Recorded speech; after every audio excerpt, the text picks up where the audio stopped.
So നിങ്ങൾ +2 കഴിഞ്ഞു, ഇനി ബിടെക് എടുക്കാൻ പോവല്ലേ? സോ ഒരു 5 അഡ്വൈസ് ഞാൻ പറഞ്ഞുതരാം. ഫ്രീ ആയിട്ട് കിട്ടുന്നതും ഫ്രീ ആയിട്ട് കൊടുക്കാൻ പറ്റുന്ന അഡ്വൈസ് കാരണം. സോ കേട്ടോ. ഫസ്റ്റ് ഡേയോ ഫസ്റ്റ് വീക്കോ ഫസ്റ്റ് സെമസ്റ്ററിലോ കാണുന്നവരല്ലായിരിക്കും നിങ്ങളുടെ ഫ്രണ്ട്സ് ആകാൻ പോകുന്നത്. സോ എല്ലാവരുമായിട്ട് ഒരു നല്ല റിലേഷൻ മെയിൻറ്റെയിൻ ചെയ്യുക.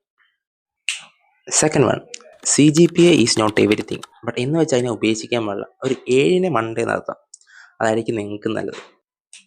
തേർഡ് വൺ, ഫസ്റ്റ് ഇയറിൽ ഒരു പ്രൊജക്റ്റ് ചെയ്യുക. അതായത് നിങ്ങളുടെ നോളജ് വെച്ച് ബേസിക് കാര്യമാണെങ്കിലും മതി, ഞങ്ങൾ ചെയ്തപോലെ. സോ മിക്ക കോളേജിൽ ഇപ്പോൾ ചെയ്യാറുണ്ട്. ബട്ട് നിങ്ങളുടെ കോളേജ് ചെയ്യുന്നില്ലെങ്കിൽ നിങ്ങൾ തന്നെ അത് ഒരു പ്രൊജക്റ്റ് ചെയ്യുക, 1, 2, 3. ഫോർത്ത് വൺ, ഇതാണ് ഏറ്റവും ഇമ്പോർട്ടൻറ്റ്. നിങ്ങൾ എന്തായാലും ക്ലാസ് കട്ട് ചെയ്യും. ബട്ട് എന്ന് വെച്ചാൽ ശീലമാക്കുക. കാരണം ഫസ്റ്റ് ഇയർ തന്നെ ക്ലാസ് കട്ട് ചെയ്തിട്ട് 25 താഴെ പോയാണല്ലോ കണ്ടണേഷൻ അടിക്കും. എന്നിട്ട് പിന്നെ അതിൻ്റെ പുറകെ കിടക്കണം, ടീച്ചർമാരെ കാല് പിടിക്കാൻ പോകണം. അതൊന്നും വേണ്ട. ഒരു 75 പോ, 80 പോ, അത് നടത്തിയാൽ മതി. അപ്പോൾ നിങ്ങൾക്ക് കണ്ടണേഷൻ പോകത്തില്ല, കാല് പിടിക്കാനും പോകണ്ട. അഞ്ചാമത്തെ, നിങ്ങളുടെ ബോഡി നോക്കുക. ഇത് ബേസിക് കാര്യമാണ്, ബട്ട് മിക്കവരും നോക്കാറില്ല. എന്ന് വെച്ചാൽ ജിമ്മിൽ പോകാറില്ല, ഉറങ്ങാറില്ല, അത് ഞാൻ. പിന്നെ ഫുഡ് കഴിക്കാറില്ല, അത് ഞാനല്ല. സോ ഇതൊക്കെ നോക്കിയാൽ തന്നെ നിങ്ങളുടെ പകുതി പ്രശ്നം കുറയും. ബാക്കിയൊക്കെ നിങ്ങൾക്ക് തീർക്കാവുന്ന കാര്യമുള്ളൂ.